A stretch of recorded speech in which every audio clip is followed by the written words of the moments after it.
CCJ, Comissão de Constituição e Justiça do Senado, marcou para amanhã a primeira audiência pública sobre a PEC, que criminaliza o porte e a posse de drogas, em qualquer quantidade. Vamos então até a capital federal. Carol Rosita é quem está com a gente neste dia 30 de outubro. Nós temos os nomes, Carol, de quem deve participar dessa audiência? Como é que está a organização, os preparativos para isso? Bem-vinda.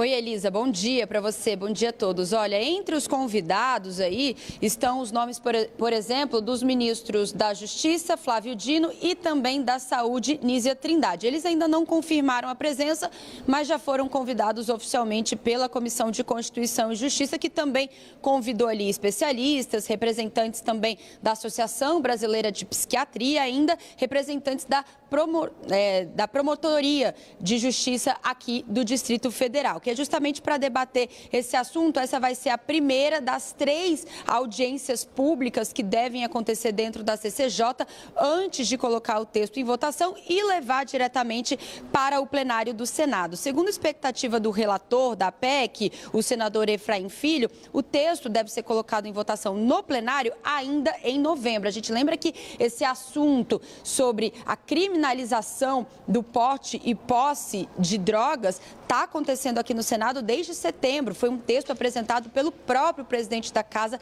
Rodrigo Pacheco, em resposta exatamente à discussão que está acontecendo também no Supremo Tribunal Federal sobre a descriminalização do porte de drogas. Lá na Corte, Elisa, só para a gente lembrar, o tema inclusive foi suspenso, o julgamento foi suspenso depois do pedido de vista do ministro André Mendonça, mas o placar está em 5-1 a favor da descriminalização do porte de maconha para uso próprio. O próprio presidente Rodrigo Pacheco disse que acredita na importância, reconhece a importância da discussão no STF, mas esse assunto sobre a mexer na Constituição, na legislação, cabe ao Congresso Nacional. E esse é mais um dos temas, que vem abrindo esse embate entre o Supremo Tribunal Federal e o Congresso Nacional também. Mais recentemente, a gente lembra da questão do marco temporal da demarcação das terras indígenas, que também foi um ponto de divergência entre os poderes. Então, a gente vai seguir acompanhando a expectativa da primeira sessão sobre o tema dentro da Comissão de Constituição e Justiça sobre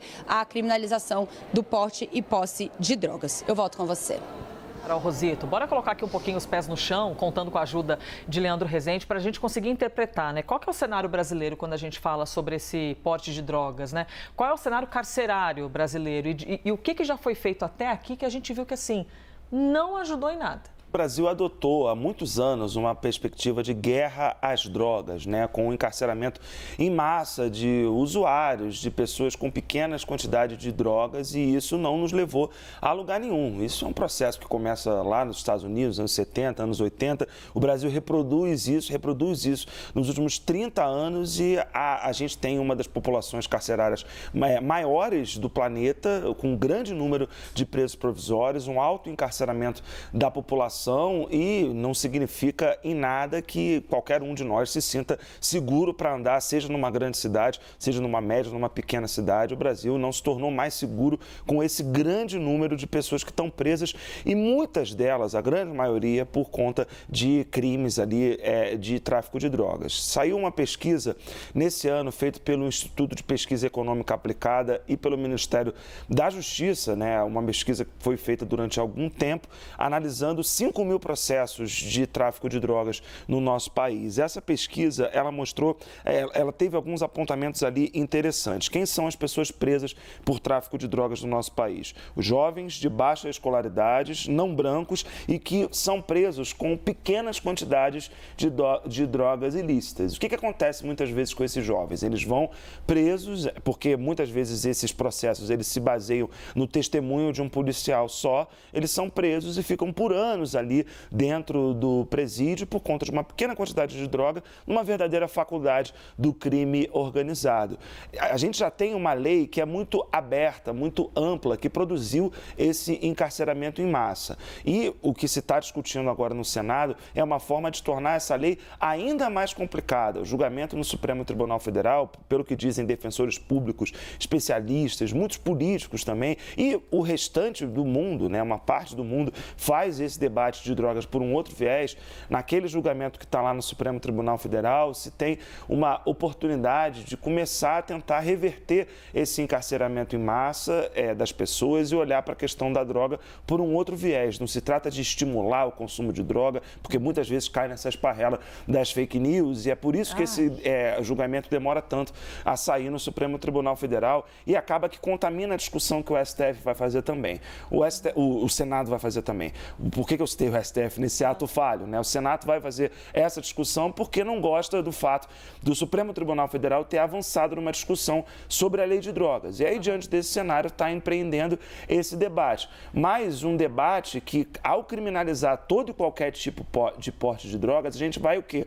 Vai aumentar ainda mais a nossa população carcerária no Brasil se tem um problema. As evidências, elas estão aí. Os dados, eles estão aí. Não se trata de confundir um pouco, de olhar para a questão de uma pequena quantidade de drogas com o que acontece, por exemplo, na Cracolândia, aqui na cidade de São Paulo, que se tem um problema de saúde pública, de segurança, que essas coisas se misturam nem para a questão das facções criminosas que a gente estava falando há pouco. Se trata de dar um outro olhar para a questão da droga, que o Senado está ali numa rivalidade com o STF, querendo colocar isso em debate, mas de uma maneira um pouco atribulada do jeito que as coisas estão até agora. Pois é, o cenário e a ideia é jamais normalizar esses casos de grande gravidade, né, das pessoas que são expostas a essas adversidades, mas sim trazer para um debate pé no chão aqui com alguma maturidade. Obrigada, Leandro Rezende. Sempre ótimo poder ouvir o Leandro.